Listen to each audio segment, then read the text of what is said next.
A woman in distress triggers certain things in a man. So she says, good afternoon, uncle. Please, if your husband gives women attention due to his counseling job, and when people bring issues to him, is it safe for me as a wife? Come again.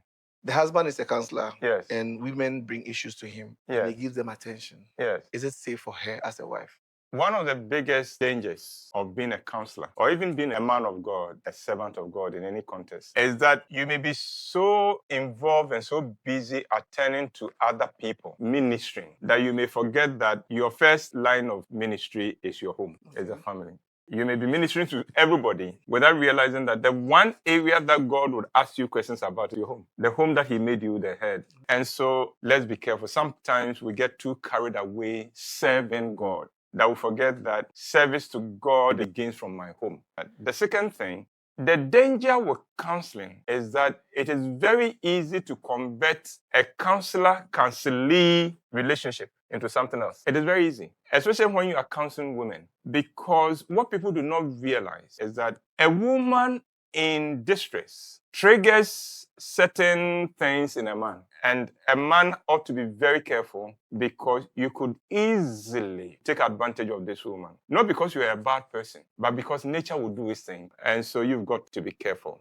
Women who are married to people who serve God, pastors, men of God, should also understand that they are not married to an ordinary person. There's not a husband you can have to yourself all the time. There's not a husband that you could ask to eat breakfast, lunch, and dinner with, because his work has no working hours. You've got to understand that you are marrying a man who is a property and a servant of many. And you should be willing to share within reasonable limits, at least in terms of time, with others. I hope he will remember the sacrifice you are making to free him to help others and not take you for granted. And also not allow any of the people to disrespect you, the woman in his life. Because people who come for counseling sometimes can be mean. They don't take into consideration the fact that you have a family. But the man should be able to draw the lines so it doesn't disturb his own family, for which he will be held accountable by God. Then the woman, the wife of a man of God, should not also stand in the way of his ministry and of his anointing, and understand that this is the people's man I have married. This is an area which you have been in this for over 30 years. How have you handled it over this period? And how does mommy take it? No, the principle has been, once you let the wife know that she comes first, and that I'm not putting the counseling above you, your needs, your attention, I think she's more willing to take the sacrifices we all have to make this thing happen. Because you can't make an impact in people's lives without making certain sacrifices. But she must understand the nature of the sacrifices, and you must be upfront with her. You have an appointment with a girl, she knows. Name, where, when. She knows before. I do not share what happened in the counseling with her, so she never knows. But she also knows that she comes first. And just as I give attention to people, if she says there's an issue we need to talk about, she knows she's going to get my 100% effort. One of our friends, Bryce and I, our friends, was a catechist in his church.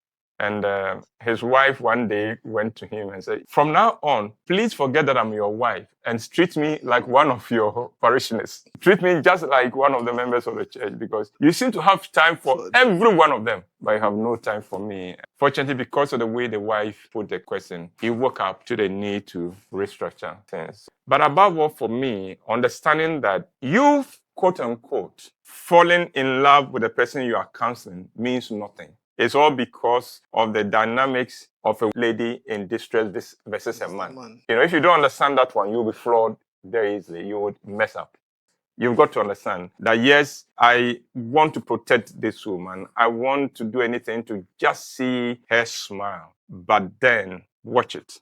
There are lines that you should not cross ever, ever, ever. Okay. So that is how we are survived. We were at a program with the pastor's wife somewhere, and one of the major concerns that were raised by the women was the fact that some other women intentionally try to go the extra mile. They are sort of competing with them over Yes. their man. And from the men, they're not aware of this. For them, they're just doing God's work. Yes. How are they to balance this against still respecting the wife and respecting the It's a office? principle. Once you have the principle that my wife comes first, because my wife is my first ministry, not just spiritually, but sexually as well. My wife, sexually, she's the only ministry.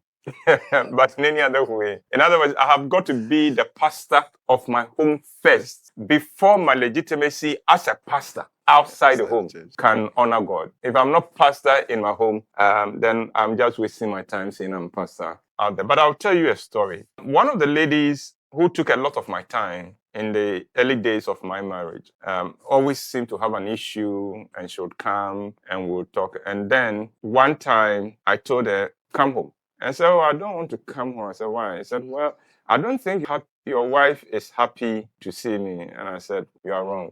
You can't say that before. So what I realized is that it was a simple strategy of moving our meetings from outside the home where, anything could happen to the house. Because I had that alertness about it, I said, no, you are wrong. It's happening in the house. And that was it. In the end, believe this, she became much closer to Florence than with me, to the point that I'll get home and Florence will say, oh, so and so was here. She didn't come to see you. No. So whether she had an agenda initially or not, I have no idea. But a man of God always has to have principles. Then it doesn't matter what agenda somebody has. It won't work. Well, let me know what you think about this, and let's have a discussion with it. This is Uncle Ebo Whyte, and you can ask me anything. I am going to attempt to answer them because some of those questions will not have simple answers. The aim is to spark a discussion. So if I give an answer that you don't agree with, that is fine. Just let me know you don't agree with it. Don't go and hang me. Don't crucify me. Kindly subscribe to my channel and click on the bell button. Thank you. There are a lot of girls who are sleeping with men, not because they are bad girls or loose girls. Even those who want to help you want something in return. Dear Uncle Ebo, I'm dealing with something I believe many guys are silently going through. Ooh. I fell deeply in love with a lady called Doreen. Hi, Doreen. We had a beautiful connection and shared many great moments. I truly believed I was the only man in her life, but later she confessed there was someone else. It broke me, but I stayed because I wasn't financially stable and I felt I couldn't fully support her. Wow. Out of love, I agreed that she could keep the other relationship for financial support while I worked on myself. Oh, Ike. 2 years have passed and nothing has changed. I asked her recently how long this situation would continue because it hurts deeply whenever she's with the other man and I can't reach her. I feel empty and alone. Ike, what did you expect when you gave her the license? By God's grace, I got a job last December. Good for you. And I told her I was ready for us to move forward without the other man. Hey, boss, you think it is as simple as that? But ever since I asked her to end that relationship, we've had more issues. And I feel like the second option. She only comes around when she needs me. And anytime we argue, she packs her things and leaves. To make matters worse, people are starting to talk about the kind of men around her. And when I bring it up, she gets upset. I recently started talking to another lady, though it's nothing serious yet. But Doreen is angry about it. Uncle, I am confused. Why is she upset with me for something she's been doing all along? Please help me understand this and advise me on what to do. Thank you. Every situation differs, so I'm going to tease out the issues and the principles that we can deal with. The first issue is getting into a relationship when you are not ready. And I know it has become very fashionable for every boy to say, I have a girlfriend. But if you have focus in life, don't get into that trap. Start dating only when you are ready. And if you are not, please stay out of the dating game because it may break you and it may obstruct your own journey to fulfillment, your journey to success, your journey to prosperity. It's a trap. Avoid it if you can. The second issue is that we should be clear that dating is not the kind of relationship where you take financial responsibility for your partner. either way. It is not the time to be providing money for the girl. And the ladies, it is also not the time to be providing for that guy, even if he's jobless. That is not your role. That is not dating. Unless maybe you've decided that we are not just dating, we are unofficially married, which does not exist. But if we are not and we are dating, when we are dating, we are still friends. We are friends. There's no financial obligation on the part of any of us. But once you move from there and begin to take financial responsibility, then the relationship has changed and you should be careful. I wish you don't get there. But I know that what pertains around us is that a lot of people are looking for somebody who will support them. And that is when they get into a relationship. The danger is this: she will tolerate you as long as she needs the help you are offering. The day she doesn't need it, you will be out of her life. It is the reason why a lot of people have the pain of thinking that, oh, I took care of her through school. And then when she finished, she found a reason to dump me. Well, it was because it was not based on love. It was not based on commitment. It was based on need. And you should be careful. Whenever a relationship is built on need, you are walking on very slippery grounds. And I'm talking about need in every respect. Relationships work better when we come to this because we want to be here. I enjoy being with you. You add something to my worldview, to my life, but not because you become my ATM. Because once you become my ATM, I have no use for you if I don't need to go for money.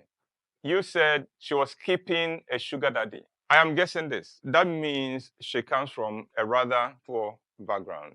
But not every girl who comes from a poor background goes after sugar daddies. If she's doing this, then you must understand you are getting involved with someone who has acquired certain tastes, whose mindset is that if you're a woman, use your body to get what you want. And if you get married to somebody with that kind of mindset, you must understand that even after you have married, she will continue to use her body for whatever she wants. And it will not always be from you alone. So maybe it should have helped you understand the kind of lady she is, so you could have made up your mind whether to stay or not, because you cannot control somebody like that after it. And your experience just shows it, that even after you had found your feet and said, let's move this thing forward, you realize that it wasn't happening as you dreamt of. And it couldn't happen like that.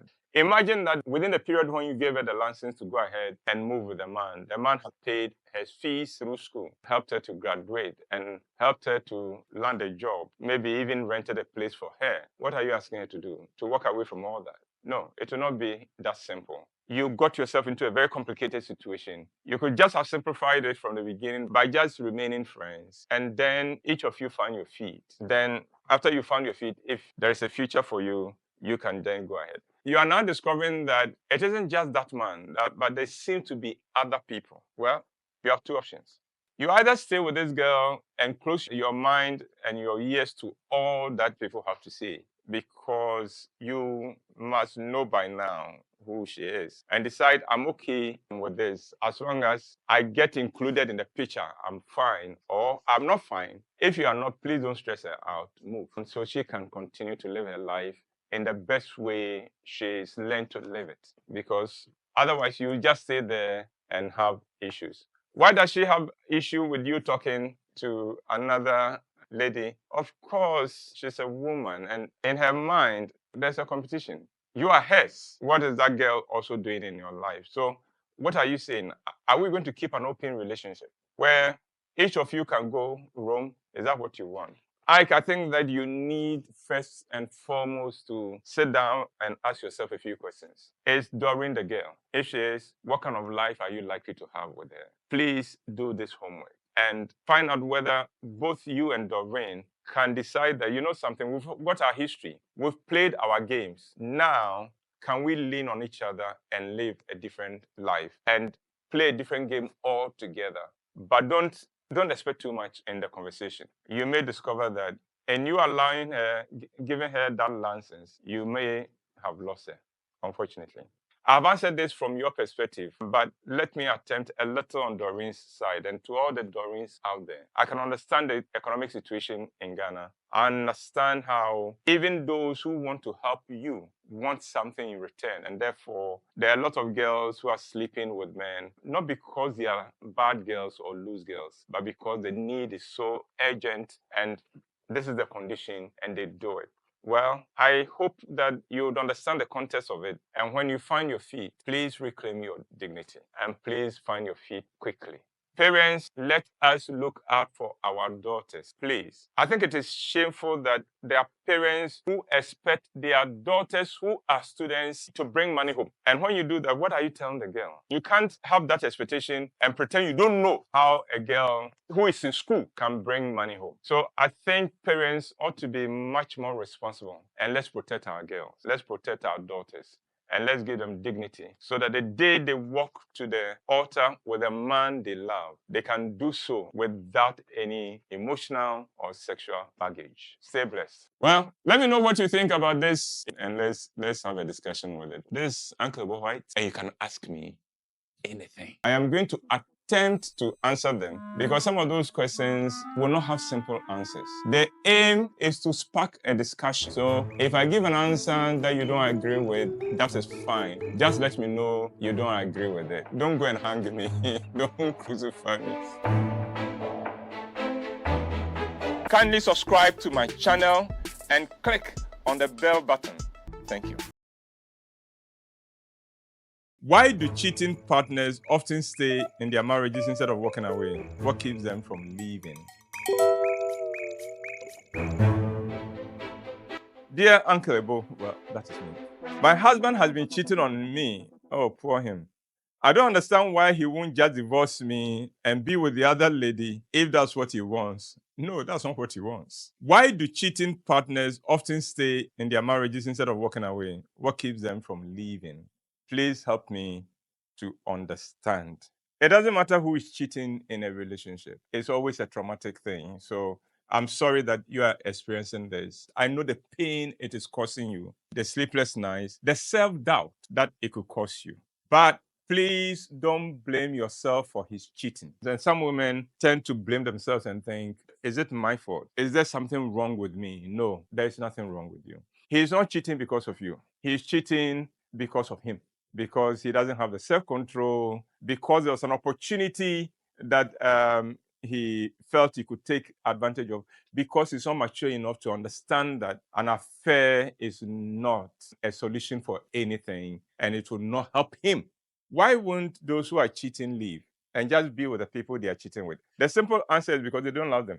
You see, a man can have sex with a woman when he feels nothing for that woman, either because there was an opportunity, either because for a moment he lost his mind, his hormones got active and he took advantage of it. So it isn't always that a man sleeps with a woman and he has a feeling. And that is why a man can sleep with his wife when he's very angry with her, when he has annoyed him and hurt him. He will still be able to sleep with her. So it is very possible he has no feelings for that person. So he doesn't want to leave. Those who really want to move on, who quote unquote find somebody they think is more precious to them, means more to them than their wives, they go. They don't stay on. They leave. I know this is not an easy thing to deal with. I pray that you will not take the blame for this. And I pray that you will keep your peace. Don't lose your peace. And you will not think there's something wrong with you. This has been Uncle Ebo Whyte, and as I've always said, ask me anything. Maybe it's your turn. Throw a question at me, would you? Stay blessed. Well, let me know what you think about this, and let's have a discussion with it. This is Uncle Ebo Whyte, and you can ask me anything. I am going to attempt to answer them because some of those questions will not have simple answers. The aim is to spark a discussion. So if I give an answer that you don't agree with, that is fine. Just let me know you don't agree with it. Don't go and hang me. Don't crucify me. Kindly subscribe to my channel and click on the bell button. Thank you. When a woman loves you, it's not about your money. And there are many girls who start off truly loving you. She's not there because of the money until they discover you are spending on somebody else. And then at that point, they turn around because they all can chop money.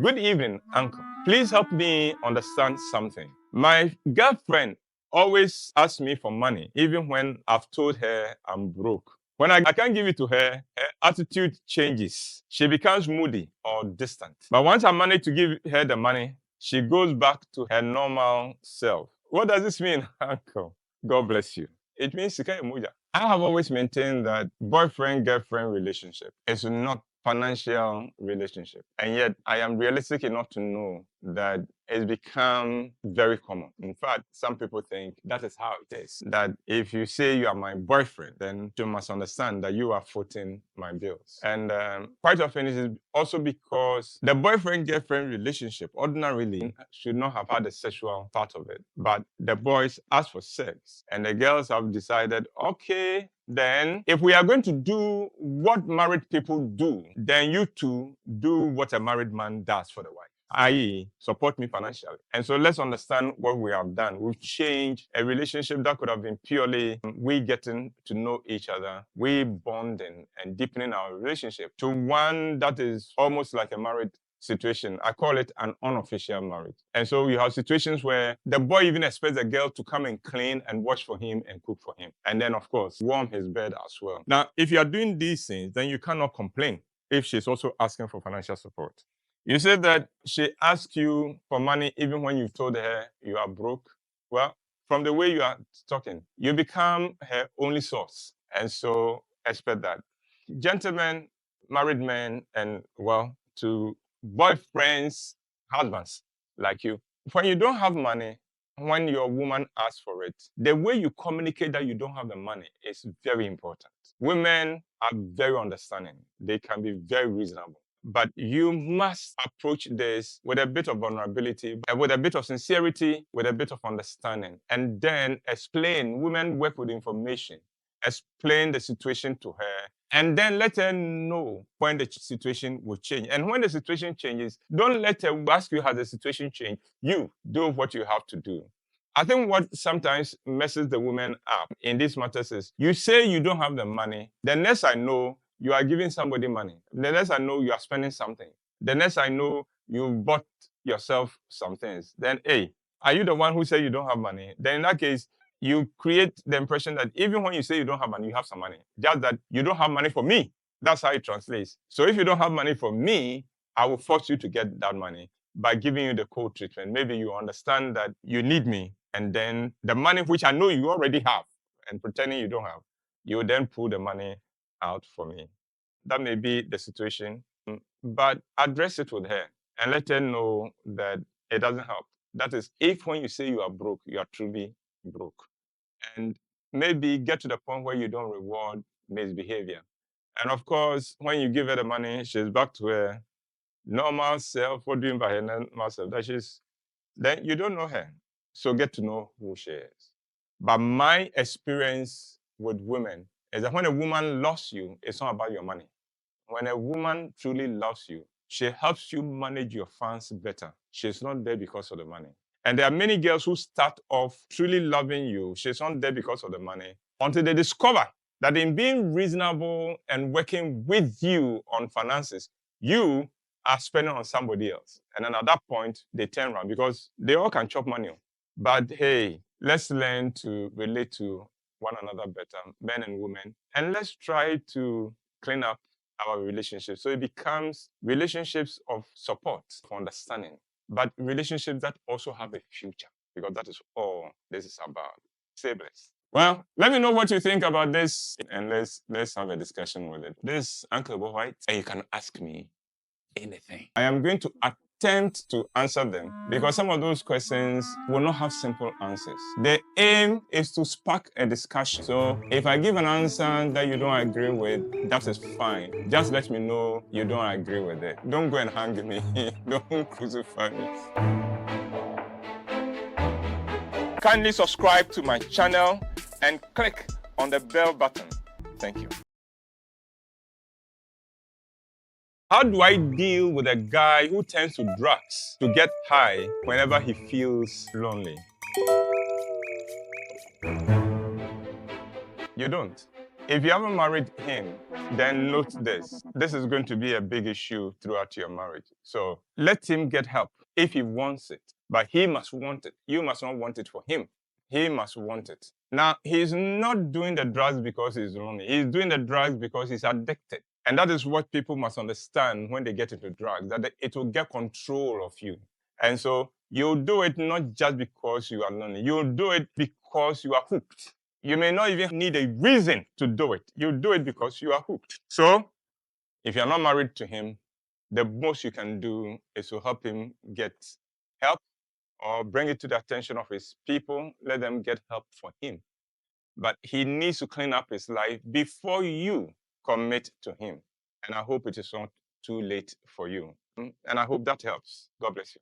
Well, let me know what you think about this, and let's have a discussion with it. This is Uncle Ebo Whyte, and you can ask me anything. I am going to attempt to answer them because some of those questions will not have simple answers. The aim is to spark a discussion. So if I give an answer that you don't agree with, that is fine. Just let me know you don't agree with it. Don't go and hang me. Don't crucify me.